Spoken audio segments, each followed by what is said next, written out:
right, it is June 15th, and I'm here with my man Merzad talking to veteran Tim Lewis. And Tim, I brought you on here to talk specifically about the Strongest Bagde VI event, but before I get into that, how long have you actually been pulling, and what was it that got you into arm wrestling? My first tournament was in 2004. It was a small sit-down tournament in Western Pennsylvania. I just found it online. Like I always, did the school lunch table and arm wrestling, stuff like that. Back then, like there really wasn't any social media back in, the early 2000s yet. So I used to find a lot of information just by like Googling arm wrestling and seeing what tournaments would pop up. So Northeast board back then, maybe? The Northeast board was very active back then, yeah. But this one, I think, was maybe even before that. Like I just found it on like a random page somewhere. So would it be a fair assumption to say that you hold the record for the most challenge matches in the history of arm wrestling? I think so. I mean, I can't name anyone that can beat it. I mean, I definitely think that there's guys that have probably been to around the same number of tournaments that I've been to over 19 years. But, most of the challenge matches that I had were in those last 10 years. So, I mean, I really didn't do any of these challenge matches from 2004 until 2010. I mean, the biggest super match of significance, I mean, I'm sure everybody's seen it, the one with me and Mac Telly, like, doing double kings, move under the table, and I think Dave and Devin ended up having a match like just like that a couple years ago. But there might have been a few before that, but that was really like the first big one that I remember. So I mean, on average, I'd say I'd have between 8 to 10 a year. So I mean, I bet I'm somewhere around 120, 130 challenge matches. Something like that. I mean, a rough estimate. That's pretty solid, especially when I feel like going into a challenge match, you're putting a lot more on the line than, say, just an event. Not that you're not trying to win in a tournament, but the amount of exertion, I think, in a challenge match or super match, however you want to call it, seems to. Well, yeah, and you're also taking the element of surprise out. Like, sometimes you might want to go to a tournament and do a class. Like, for example, Michigan State this year, 220 was like insanely stacked. But 98, not so much. Like, a lot of the guys that normally made 98 came in heavy this year. So, sure, maybe it would have been easier to place in that tournament on that particular year, but I don't really look at that. I really look at, like, okay, what wins did you get? What losses did you have? Like, rather than just like an absolute scorecard. And with a super match or a challenge match, it kind of takes that element out of it. You know who you're competing against, you know what's at stake, like whether there's a ranking, whether it's for money or not. And, you're just focused on that alone going into an event. What is it that draws you into taking the super matches? It all depends on what match it is. Like sometimes I might want to pull for somebody's rank. Sometimes someone would want to call me out because, like as Tim Smith even kind of said yesterday, not yesterday, last Saturday in Michigan, during my match with Cole, he was talking about how a lot of actually really elite arm wrestlers that are now like number one, number two, number three in the country, or even at like the international level, at some point along the way, like challenged me to a super match as kind of like a stepping stone. And it's funny because like I was competitive in a lot of these matches. I mean, for example, Barnum, lost to him 3-2 in a really good. Now, I mean, would that happen now? Of course not. But like, that's not my point. My point is that at the time, like when he was coming up, like we had a match. I mean, Razad, you're probably going to be one of those people too. Cole Casper's another one. Ethan Mercer's another one. But I actually remember Dan Mosier, wanted a match with me years ago for the same reason. And that ended up didn't happen for a couple different reasons. But he had Brandon Alcester, he's another one that has had a match with me, over the years. So Austin Wade, he's another one. So a lot of guys really, really want to test themselves. And I feel like they're like, okay, like if I beat Tim, like now I'm getting something. Do you think that's what happened with Lincoln? Because I kind of feel that's what's going on. He actually mentioned something. I talked to Lincoln a little bit, dealing with talking for Austin.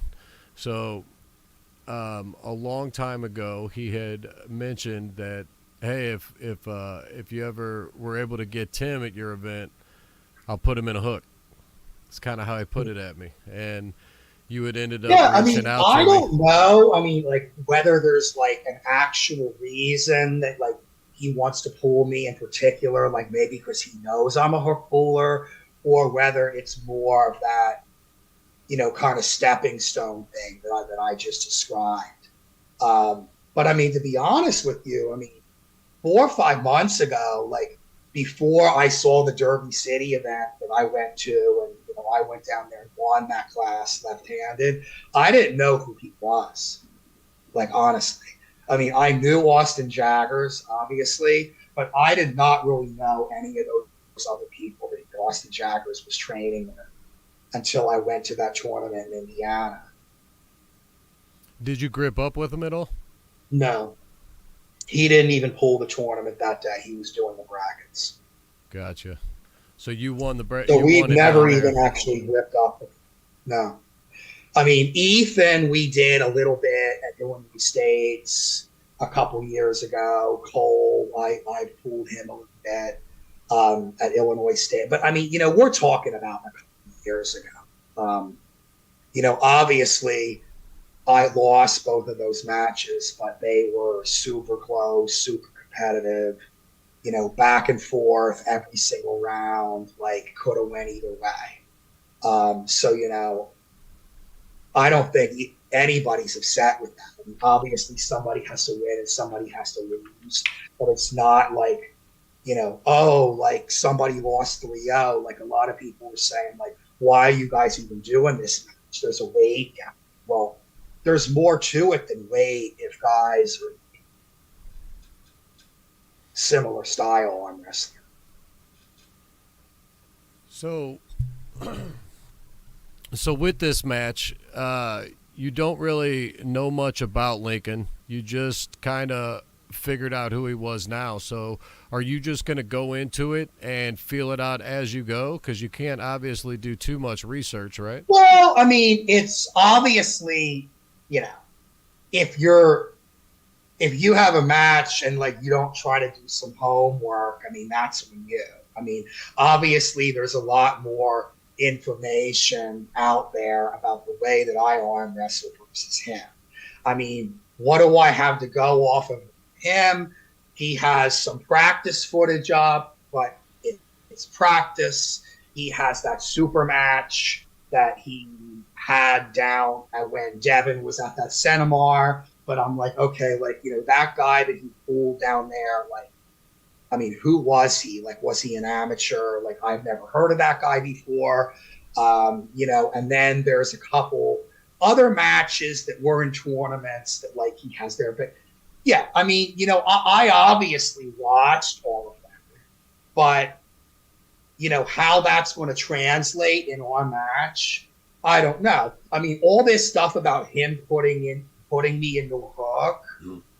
I mean, if he wants to go under the hook, fine. I mean, he's going to lose 3-0 very easily. Like, it's going to be that simple. Like, I just don't think that's what's going to happen.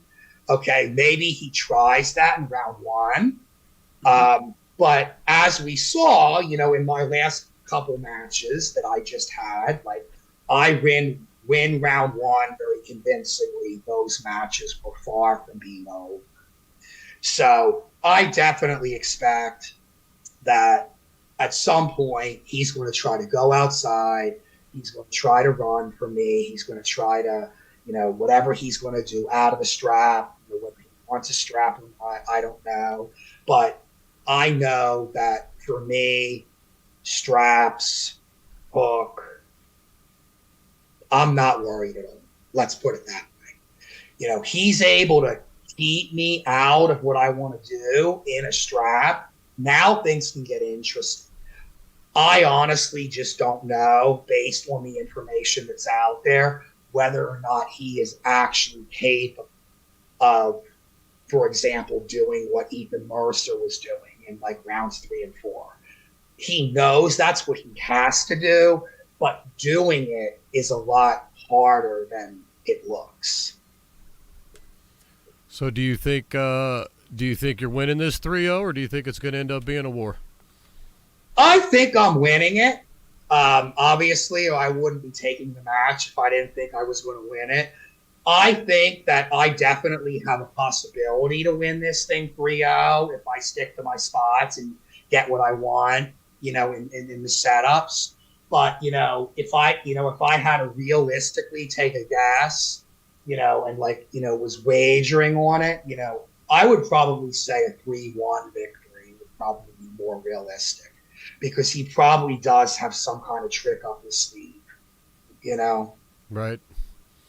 So we do have quite the lineup of referees available. If you had your choice of a referee for the match, who would you choose? So who are the referees that we have available? Leonard Harkless, Sean Hancock, Keith Michelle, and then Pat Barry, Rance Clayton. So are you asking me to pick one or two? Either or. Well, I'm just curious. I would pick Leonard and Sean. I've seen those guys. Sean is a very good referee. There are a lot of people that don't like that he calls fouls, but they are fouls. You have to call fouls, especially in a high level match. So, just based on my own comfortability, I would pick Leonard and Sean. I would certainly not have any other problems though with Keith or Rance or any of the other guys that you mentioned there. I don't know what you're going to do, whether you're going to allow each one of us to select one referee for our match, or whether you're just going to have the same two sets of refs do everything. I don't know, but there are just some things to think about. Yeah, that's why I was. So far. What were you saying? Seems like everybody's picked Leonard so far. Yeah, and Cody actually said Leonard and Sean too. So I'm just curious on what everybody is. But yeah, out of those, think about it. They're the master ref. Well, Keith's a master as well. But I think most people have seen Leonard and Sean around a lot more, especially non-West Coast, Yeah, as long as everybody's agrees to which referees they want, I have no problem with giving into what they want. That's why I was just kind of curious. Mm-hmm. I'm assuming it's going to be Leonard probably as the head ref, and probably Sean and Keith, maybe both of them on the bottom. I don't know. Yeah. So I'm going to go through some of these other matches that we have on this card and get your thoughts on them. Let me know what you think of them. I'm sure you know Oscar Anderson. Yes. He's made tremendous improvements since the beginning. I remember when he used to sign up for like 50 weight classes, you know. Right. Yeah, And he's who's past his those days. opponent? I'm He's sorry. pulling Joe Cagle. Joel Cagle is Right or a that? left-handed, and Joel is a lighter guy that they're about the same weight, but normally was pulling the 155-pound class and is stepping up, moving up to 172. I'm probably going to take Oscar in the match. I just think I want to say their strength is pretty similar, but Oscar has more tools and leverages that I think he can use to his advantage in that match. Exciting it should be, for sure, so that'll hopefully wake the crowd up. And we also have Caleb Velasco coming from California to take on Sam Taylor, who's a local guy around here. Do you know both of those guys? I do, and I just have to be honest. Like, I see Sam winning that very easily. 3-0. I pulled both of them. I've seen those guys pull. Like, just my honest opinion. Like, I think that's a mismatch. Mismatch. So Caleb a 3-0 did ask easy. for it, though. Say that, Merzad? Caleb did ask for it, though. So there's that factor. He did ask for it, and he just pulled him about a year ago or less than a year ago. And Sam's made unbelievable progress in the last year. Like, I think Sam could, if I was a little bit off on a day, Sam could whack my left arm around if I wasn't careful. I think he might be moving up soon, too. A lot of these 155 guys are wanting to gain some weight. I think Sam's going to be in a 76 by next year. Yeah, he's been gaining some muscle. Yeah, he's definitely, and he's losing that lack of the element of surprise. Mm-hmm. People didn't know who he was. Now they're starting to recognize it, and he's still winning. So Dylan Burns was sneaky for a while. Now everybody knows who he is, too. Mm-hmm. I'm thinking about doing a smaller weight class next year, so it might be interesting. Like a 43 or something. Yeah, 43 or 38. I'm in between. There were those 17 guys at Michigan State at 143. It was incredible. Yeah, see, I think there is enough guys to do it, and as long as that's happening, I don't see why. There is not in the Midwest. Right. It's all region specific. So we also got Cody Vanderwoerd coming from KC, and Cole Casper, who's ranked number 11 right now at 172 right-handed. But this is a right-handed match. This is a right-handed match.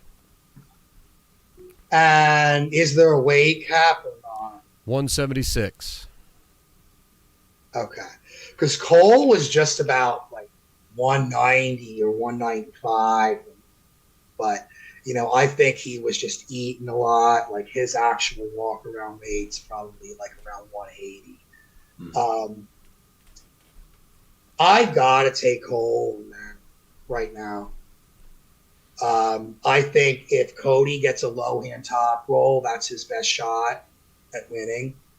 But I think Cole's hand is probably on par with where Cody's is. And inside, that won't even be close. Like, that'll be Cole. Billy Krupp, Scott Wynn. Oh, boy. I expect here something like we saw with Bob Brown and Mustin Lee. I'm going to go with the older gentleman from California on that one. I really think Scott is going to find a problematic lock angle. Billy is obviously very stronger, but I think Scott is going to win that match on technical prowess. Do you think that they keep it out of the straps? I don't think so. I think Scott might try to do that, but I don't think he's actually going to be able to pin Billy out of the straps. I don't think he's fast enough. So I think we'll get in the strap, but Scott will hit to some lock position and end up wearing Billy out. So this one might be a little tough. We got Merzad right here below me, and Bo Olson from Psycho Arm Right Sports or out of left? Eudora. This is a right-handed match at 242 pounds. I mean, I've seen Bo just on like really good days and really bad days. You know, I think if Bo is having a really good day, he wins. I think if he's a little bit off, I think we see a close match that can go either way. But I think Bo's the favorite for sure. Yeah, it What do you? sounded like he's stronger than ever right now. So Yeah, we'll you're going see. to get the best Bo. But it's not really fair for me to like go because for me to go off of the left-handed match that Right. me and Lazard had 2 years ago, that's not fair. You know what I mean? First of all, it's the other arm, and I mean obviously you've made a lot of improvements since then too. Yeah, Well, that was at 210 too, wasn't it? I was a little heavier, I but was like around that 210 or something like that. Yeah. yeah, Yeah, Mirzai can't ever decide what weight class he wants to settle into. So, yeah. Who knows? I might be coming back down.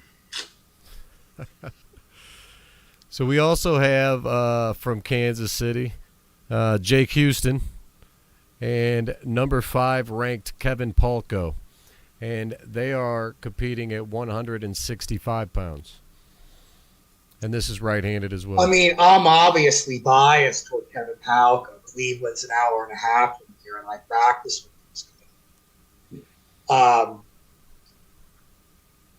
Kevin had a little hiccup after Arm Wars, and what we saw from him down in Tennessee was not Kevin Palko at his best. I mean, it is what it is. Like he got caught up in a timing issue, and I get it. He went down there, he did his best.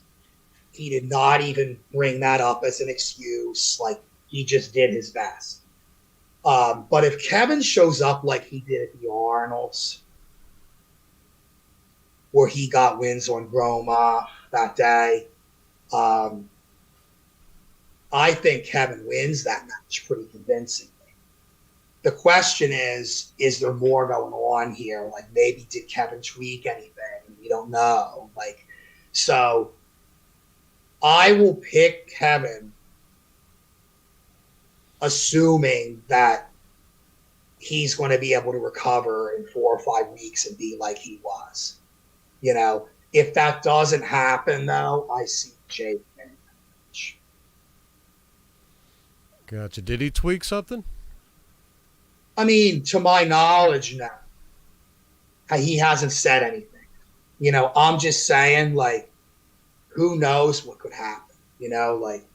People could hide little injuries if they don't want people to know about them. I mean, to me, it just looked like he was fatigued in Tennessee. Yeah, But he had that match 5 days before that. Greg So Sanders, yeah, 5 days earlier. So, I want to say maybe he was just fatigued. He does have a match here locally, July 1st, against a local Ohio pooler. And I also have a match that day against Joey Melendez from Indiana. It's something local here. It's only an hour away from me. It's like a carnival. And I think there's 5 or 6 super matches. There's no tournament. But that's the only thing I have between do you know now what weight Kevin's pulling at? against Otha. Otha's a 154. I don't think they agreed to that, though. I think Kevin's just going to walk around at whatever he is, like maybe 160. Or he doesn't get much bigger than that, though. He doesn't get much bigger than 160.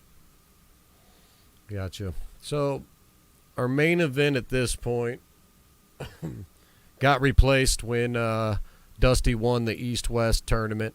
Yeah, I So heard about that. And I mean, it stinks for Austin, but I mean, I totally understand. And, that's totally a valid reason. I mean, that's the pinnacle of the sport right now is to try to get a match of East versus West.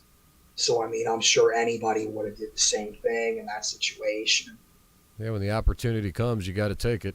Mhm. I was looking forward to that match. It was just a good battle of styles. But then we lose that match, and then steps in Dalton Duncan, who you were at Strongest Badge 5, and he came in and wrecked that entire event. I mean, he won a super match and then followed it up, and pretty sure he went undefeated throughout the bracket. He may not have been undefeated, but I think he did. And that was a stacked bracket. So Yes. he steps in, and immediate fireworks between these guys as far as trash talk.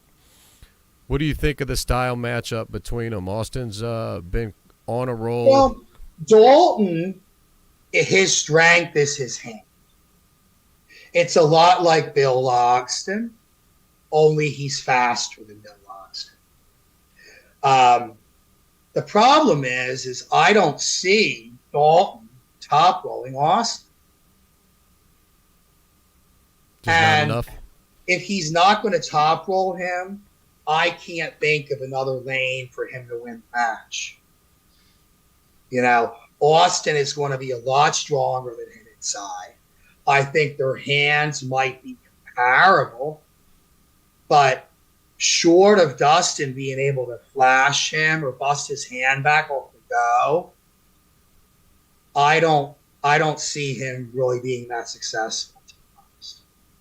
I mean, I think Austin wins this 3-0 or at worst 3-1, like maybe off a mistake, off the ready go, gets flashed one time.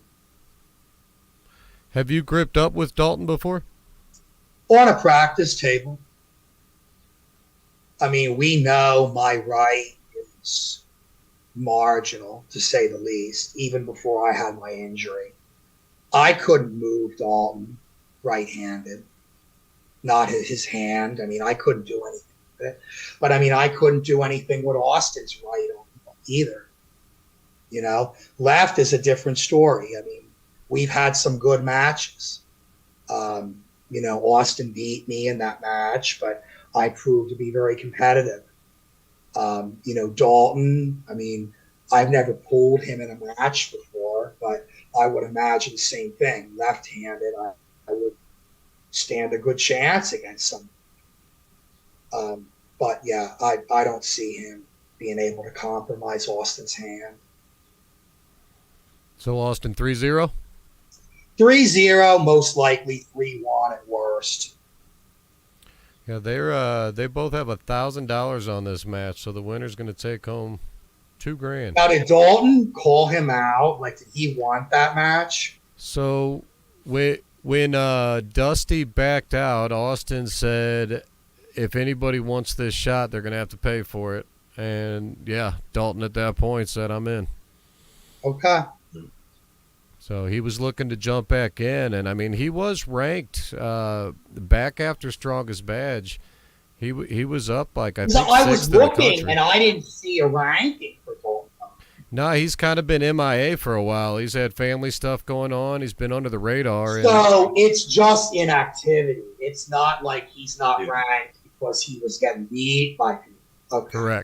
Correct. Yeah, he fell off from really I'm not doing anything. If it's just inactivity, I'm not really worried about that because that just means you don't really know where they're at. But, you know, he's certainly worthy of the opportunity, you know, more so than really anybody else within 5 or 6 hours of there, you know. Well, it should be exciting. I'm glad we were able to replace it. After your match, you plan on pulling the tournament too, wouldn't you? I will be pulling the 210 class. 210, because Lincoln's got you cutting a 205 for some reason, right? We talked about that on another podcast last week. And, you know, I just asked him, I said, like, what was your rationale? And he's like, well, I just wanted to see you cut a little bit of weight. And I'm like, okay, like, but I mean, like this morning I weighed 203. So, like, you know what I mean? Like, I mean, I have 5 weeks. I can very easily get my body weight down at 202, 203. Like, I am not going to sit in a sauna for him. Like I'm smarter than that. Like, this isn't. It's not like I'm cutting the 165 here. But I mean, like, if I do it right, like my weight will be there, and I won't have to put myself through any of that. What's his way? I guess he's walking at 205. Is that the deal? He told me he was 210 too. Is So he I'm like, making okay, like. Okay. Interesting. I mean, I find it funny if like he's gonna be the one in the sauna and I'm gonna be like the one chilling out Thursday. It is pretty fun. All right. Well, Tim, I appreciate you being a part of this event and definitely coming on and sitting down and talking to us and giving your thoughts on it. Absolutely. And I got my room all booked for the event as well.